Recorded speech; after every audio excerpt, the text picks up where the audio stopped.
Hello everyone. मी अमोल आणि every वीकेंडप्रमाणे आपण coming वीकचं पण वीकली मार्केट अपडेट्स बघूयात. That is 12 September to 16 September. Okay, market जे काय क्लोज झालं, सो सेक्टोरल परफॉर्मन्स बघूयात. काय काय कुठले सेक्टर्स कसे क्लोज झाले.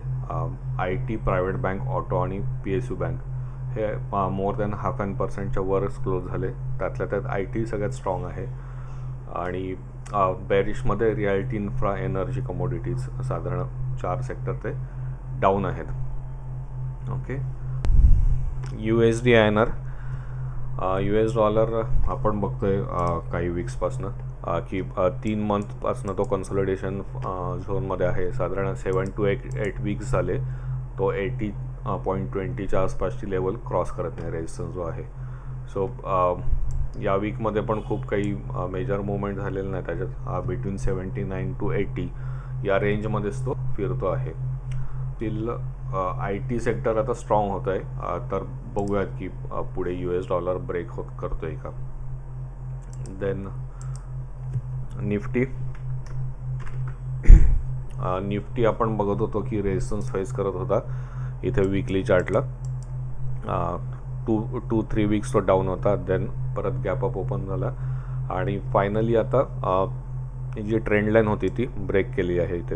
सो ही ब्रेकआउट एक कॅन्डल कन्फर्म झाली आहे वीकली चार्टवर. देन मंथली चार्टवर पण दिसतोय ब्रेकआउट आणि वीकली चार्टला आर एस आयचा सपोर्ट पण दिसतोय त्याला ब्रेकआउटसाठी. स्टील डेली चार्टला एक बॅरिश कॅन्डल आहे इथे आणि 2 गॅप्स आहेत खाली. सो इन केस जर याचा लो ब्रेक केला कमिंग वीकमध्ये Monday onwards, so may be gap filling होऊ शकेल आणि तिकडनं परत बाईंग येऊ शकेल. हा एक चान्स असेल. आयदर जो आत्ता हाय आहे डेलीचा तो जर ब्रेक करून वर ओपन झाला किंवा विदिन अ सेशन ब्रेक केला तर एक चांगली अपमूव येऊ शकेल. आणि निफ्टीचं साधारण काही सेशन्सचं टार्गेट 18,600च्या आसपास असेल, जिथे प्रॉफिट बुकिंग होण्याचे चान्सेस आहेत. सो जरी आपण बाय केला, होल्ड केला निफ्टी कॉल किंवा फ्युचरमध्ये, सो तो आपण 18,500 18,600च्या आसपास बुक करणार. तो बँक निफ्टी बघूया. बँक निफ्टीचं पण सेम आहे. बँक निफ्टीचा ब्रेकआउट झालेला आहे वीकलीला पण. डेलीचा सपोर्ट घेतला आहे त्याने 60चा आणि एक इंडिसिसिव्ह कॅन्डल आहे. बट त्या कॅन्डलचा जर हाय ब्रेक केला तर फ्रेश एंट्री आपण बँक निफ्टीमध्ये एक्सपेक्टेड आहे.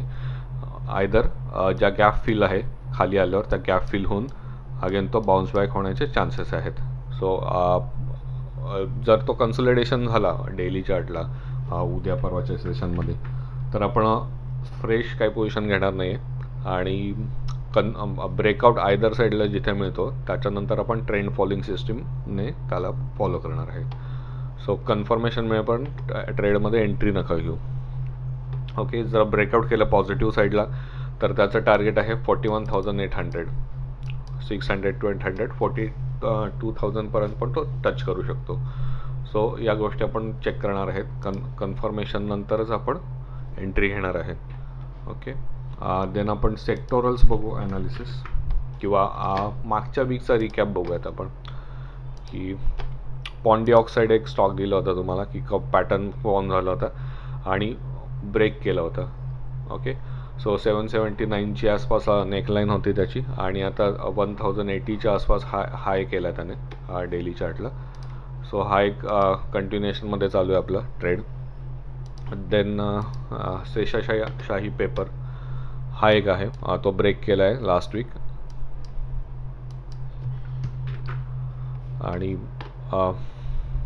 तो पण आपण एक पुल बॅक येऊन जर रिव्हर्स झाला 270च्या आसपास तर त्याच्यामध्ये रिएंट्री घेऊ शकतो. देन NHPC आहे. NHPC अजून नेकलाईन वरती आहे 42च्या आसपास. सो 42 ब्रेक केल्यानंतर आपले एंट्रीचे जे काय रूल्स आहेत ते जर त्याला सूट झाले तर आपण एंट्री घेऊ त्याच्यात. अजून स्टील वेटिंग आहे तो. देन रॉयल ऑर्किड हॉटेल याच्यामध्ये एंट्री ऑलरेडी झाली आहेत आपली. आपण लास्ट वीक बघितलं होतं की त्याचा नेकलाईन ब्रेक करणं बाकी होतं. या वीकमध्ये त्याने नेकलाईन ब्रेक केली ऑलरेडी. ज्यांनी कोणी एंट्री घेतली नसेल, इन केस आता जर तो एक पुल बॅक आला स्मॉल, तर 238.40च्या आसपास जर एक रिव्हर्सल येतो आहे तर त्याच्यात री एंट्री घेऊ शकतो आपण. So Royal Orchid hotel. Then Federal Bank हा एक स्ट्रॉंग स्टॉक आहे. फेडरल बँकचा नेकलाईन फॉर्म झाली आहे, लास्ट वीकला बाकी होती, आपण तो वेटिंग लिस्टला ठेवला होता, वॉच लिस्टला आपल्या. सो फेडरल बँकला 127 128 ची नेकलाईन फॉर्म झाली आहे. त्याचा हाय ब्रेक केल्यावर आपण एंट्री कन्फर्म घेणार. देन एलिकॉन इंजिनिअरिंग्स, त्याची पण एंट्री झाली आहे कन्फर्म आणि तो स्टॉक आपल्याकडे होल्डिंगच आहे, चालू आहे. देन एक फ्रेश ब्रेकआउट होते आता Ashok Leyland. Ashok Leyland monthly, weekly आणि डेली तिन्हीला स्ट्रॉंग आहे, तिन्ही टाईम फ्रेमला. आणि करंट आता प्राईसच्या अबव आपण एंट्री घेऊ शकतो त्याच्यात फ्रेश. हे लास्ट वीकचे काही स्टॉक्स आपण बघितले होते, त्याच्यातले काही जे पेंडिंग होते कप फॉर्म होणं किंवा एंट्री येणं, सो त्याचे अपडेट्स आपण आत्ता घेतले. आणि काही वेगळे स्टॉक्स आहेत की जे अजून ज्याच्यात पॅटर्न फॉर्म झाले कपचे. सो त्याच्यातला एक इन्सेक्टिसाइड्स, सो हा एक आहे की ज्याची एंट्री आली आहे, ब्रेकआउट झाला आहे त्याचा मंथली चार्टला आणि एक पुल बॅक आला आहे. ठीक आहे, याच्यात क्वांटिटी थोडी कमी ठेवता येईल आपल्याला, कारण डेली चार्टला खूप काही तो त्याच्यात ऑपॉर्च्युनिटी वाटत नाही. खूप सारे प्रॉफिट बुकिंग झालं आहे त्याच्यात आणि साईडवेजच आहे खूप डेजपासनं. स्टील जर एखादी स्ट्रॉंग कॅन्डल येऊन जर 60 ब्रेक करते आणि जे काय रेजिस्टन्स दिसते आसपास ते ब्रेक करतायत, तर आपण जास्त क्वांटिटी याच्यात घेता येईल. देन ल्युमॅक्स टेक आहे. ल्युमॅक्स टेकमध्ये पण मंथली एक खूप स्ट्रॉंग कॅन्डल आली आहे, वीकली CIP झाला आहे आणि डेलीला आपण कन्फर्मेशनला एंट्री घेऊ शकतो 290च्या वर जर तो गेला तर. ऑटो एक्सेल्स आहे. ऑटो एक्सेलला ऑलरेडी एंट्री घेतली आपण 1850च्या आसपास. देन पॉवरमेकला पण ब्रेकआउट झालं आहे, स्ट्रॉंग ब्रेकआउट आहे. एक छोटा पुलबॅक जर आला 1250च्या आसपास, 50 ते 60मध्ये, तर तिथे एक एंट्री घेता येईल आपल्याला. आयदर तो जर नेकलाईनला टच झाला 1175 तरी क्वांटिटी वाढवता येईल आपल्याला. ओके, सो हे झाले स्टॉक्स स्पेसिफिक. देन आपण चेक करूया sectoral analysis. Nifty, bank Nifty आत्ता बघितलं आपण. देन IT सेक्टर आहे. ITचं जसं लास्ट व्हिडिओमध्ये मी मेन्शन केलं होतं की IT आयदर बेरिश सेक्टर असेल, आयदर खूप स्ट्रॉंगली बुलिश होईल, कारण त्याने 61%चं लेवल ब्रेक केली होती डेली आणि वीकली चार्टला. सो 61% ब्रेक केल्यानंतर त्याला फॉलो थ्रू मिळाला तर आपण स्टॉक्स बघणार होतो, बेरिश स्टॉक. आपण 1-2 दिवस ट्रेड पण केले काही बेरिश स्टॉक ITमधले, बट स्टील तो सस्टेन नाही झाला, त्याला फॉलो थ्रू नाही मिळाला आणि एक बुलिश कॅन्डल फॉर्म झाली. आणि आपण म्हटलं होतं की जर बुलिश कॅन्डल फॉर्म झाली आणि 61% ब्रेक केला तर तो एक स्ट्रॉंगेस्ट सेक्टर असेल. सो IT एक खूप स्ट्रॉंग सेक्टर आता असेल आपल्याला पुढे, कारण त्याने 61%ला होल्ड केलं आहे आणि आता 38%च्या वर जर त्याने मूवमेंट दिली तर एक खूप चांगली मूवमेंट येऊ शकेल काही सेशनसाठी, काही वीक्स किंवा मे बी मंथसाठी पण येऊ शकेल. सो हा एक सेक्टर आपल्या वॉच लिस्टला असेल. आपण NSEच्या साईटवर त्या सेक्टर्समधले स्टॉक्स चेक करू शकतो की निफ्टी IT आहे, सो कुठले कुठले स्टॉक्स आहेत याचे ऑलरेडी आपण ग्रुपवर काही ॲनालिसिस टाकणार आहोत. सो ते तुम्हाला मिळतील त्याच्या स्टडीज. टेक महिंद्रा आहे, L&T आहे, माइंडट्री आहे, इन्फोसिस आहे, HCL टेक आहे. सो हे स्टॉक्स आपल्या लिस्टवर असतील आणि आपल्या एंट्रीच्या रूलप्रमाणे आपण त्याच्यामध्ये ट्रेड करता येईल, आयदर फ्युचर किंवा ऑप्शन्समध्ये पण करता येईल, किंवा काही जणांना जर होल्डिंगसाठी करायचे असेल इक्विटीमध्ये तर ते पण करता येईल. देन प्रायव्हेट बँक पण स्ट्रॉंग आहे. स्टील एक रेजिस्टन्स आहे मंथलीवरती, सो थोडा एक स्कोप आहे वर जाण्यासाठी प्रायव्हेट बँकला. बँकिंग सेक्टर सध्या स्ट्रॉंग दिसतो आहे, पण हे लक्षात ठेवलं पाहिजे की एक वरती एक रेजिस्टन्स आहे त्याला स्मॉल, जसं आपण बँक निफ्टीला पण बघतो की एक रेजिस्टन्स आहे आता 40,400च्या आसपास बँक निफ्टी गेला आहे. सो 41,000 किंवा 41,800 आपण म्हटलं आहे, सो त्याच्या आसपास तो जाऊ शकेल. सो देन नेक्स्ट सेक्टर आहे ऑटो सेक्टर स्ट्रॉंग आहे, बट स्टील डेलीला एक रेजिस्टन्स फेस करतोय तो. सो हा काही दिवसांचा जो रेजिस्टन्स आहे हा जर स्ट्रॉंग कॅन्डलने जर ब्रेक करतोय तर ऑटो सेक्टर एक खूप स्ट्रॉंगली बुलिश कॅन्डल होईल. तसंच 3-4 वीकपासनं वीकलीला पण रेजिस्टन्स फेस करतोय, बट स्टील मंथलीला खूप स्ट्रॉंग आहे.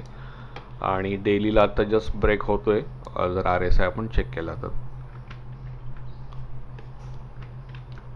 Then PSU bank. PSU बँकचं पण सेम आहे, एक रेजिस्टन्स फेस करतोय तो वीकली चार्टला, डबल टॉप आपण म्हणतो त्याला. बट RSI वाईज स्ट्रॉंग आहे. हा जर स्ट्रॉंगली ब्रेक केला तर एक PSU बँक हा स्ट्रॉंग सेक्टर असेल आपल्या लिस्टमध्ये ॲड होईल.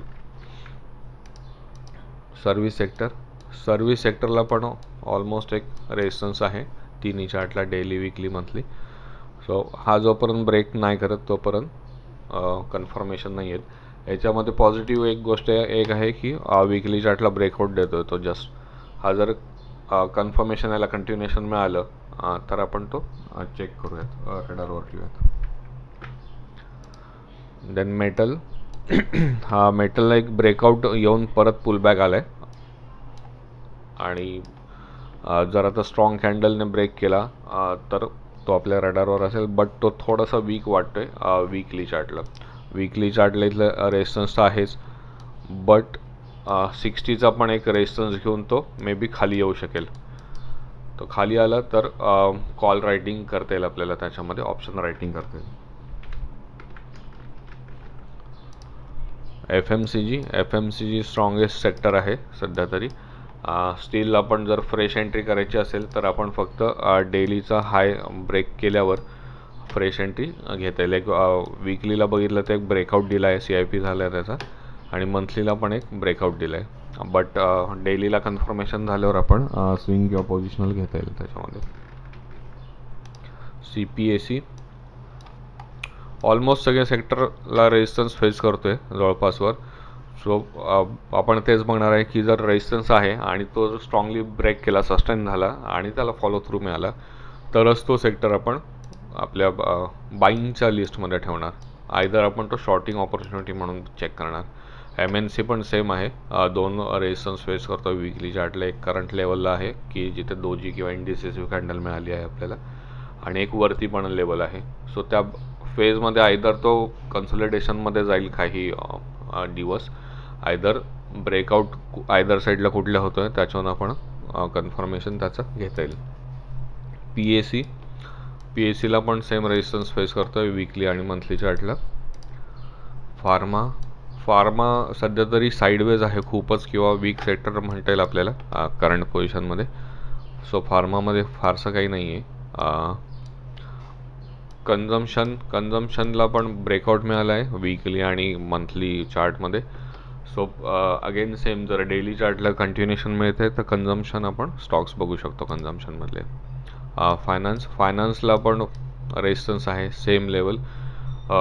डेली चार्टला जर ब्रेकआउट मिळाला तर एक चॅनल ड्रॉ केले, त्या चॅनलचा टॉप आपण कन्सिडर करू शकू ॲज अ टार्गेट. मीडिया पण खूप पॉझिटिव्ह नाही आहे, साईडवेजच दिसतोय सध्या तरी तो, आणि ब्रेक केला तरी खूप सारे हर्डल्स दिसत आहेत वर. सो हॅपनिंग नाही आहे एवढा तो. देन कमोडिटीचं पण सेम आहे. कमोडिटीला वीकलीला पण रेजिस्टन्स इथे दाखवतोय, तो आयदर ब्रेक करतो का ब्रेक ऑर मेक, काय सिच्युएशन आहे त्याच्यावर मग आपण कन्सिडर करू त्याला. देन एनर्जीमध्ये पण सेम आहे. एनर्जीमध्ये वीकली आणि मंथली रेजिस्टन्स आहेच इथे, बट डेलीला पण तो स्ट्रॉंग एक पुलबॅक कॅन्डल आली आहे आणि इथे RSI पण बिलो 60 गेला आहे. So energy perform may be नाही करणार. देन इन्फ्रा सेम आहे, इन्फ्रा पण रेजिस्टन्स आहे, मल्टिपल रेजिस्टन्स आहे. सो मल्टिपल असल्यामुळे मे बी तो ब्रेक करायचे चान्सेस पण आहे, कारण तिन्ही चार्टला टाईम फ्रेमला RSI तरी स्ट्रॉंग आहे आणि कॅन्डल्स पण तशा स्ट्रॉंग आहेत. बट प्रॉबॅबिलिटी काय आहे इथे की ही एक पुलबॅकची जी कॅन्डल आली आहे ती पुलबॅक कॅन्डल हा जो गॅप आहे तो मे बी फिल करून देन मग तो रिव्हर्सल देऊ शकेल जर तो कंटिन्युएशनमध्ये जाणार असेल तर. सो आपण ते चेक करणार आहे की एक पुल बॅक आणि ते सपोर्ट घेतोय का आणि कंटिन्युएशन येते का. So infra may be next वीकसाठी आपला सेक्टर असू शकेल. देन रियाल्टी मल्टिपल रेजिस्टन्स आहे. आपण मागच्या वीकला पण डिस्कस केलं होतं की खूप सारे इंडिसिसिव्ह कॅन्डल आहे मंथली बेसिसला. देन वीकलीला पण खूप काही हॅपनिंग नाही आहे. स्ट्रॉंग कॅन्डल सध्या बॅरिशच दिसतात सगळ्या रेड कॅन्डल ज्या आहेत त्या, आणि ग्रीन कॅन्डल खूपच कमी आहेत. स्ट्रॉंगनेस म्हणजे खूप कमी दिसतोय त्याचे. सो रियाल्टीमध्ये पण सध्या हॅपनिंग नाही आहे. फक्त एवढंच आहे की वीकलीला एक ब्रेकआउट देतोय तो सस्टेन झाला, हा ब्रेक केला तर तो विचार करता येईल आपल्याला त्याचा. ठीक आहे. सो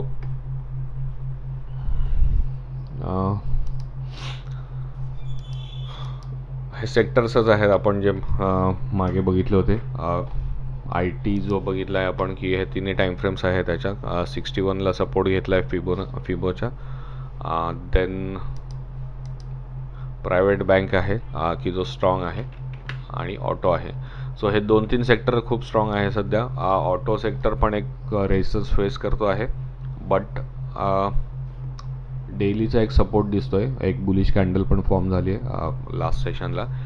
त्याचा हाय ब्रेक करून कंटिन्युएशन मिळालं तर ऑटो सेक्टर एक रडारवर असेल. मग मारुती आणि बाकीचे ऑटो रिलेटेड स्टॉक्स आहे, एस्कॉर्ट वगैरे, त्याच्यामध्ये आपल्याला बाईंग ऑपॉर्च्युनिटी बघता येईल. ओके. So thank you.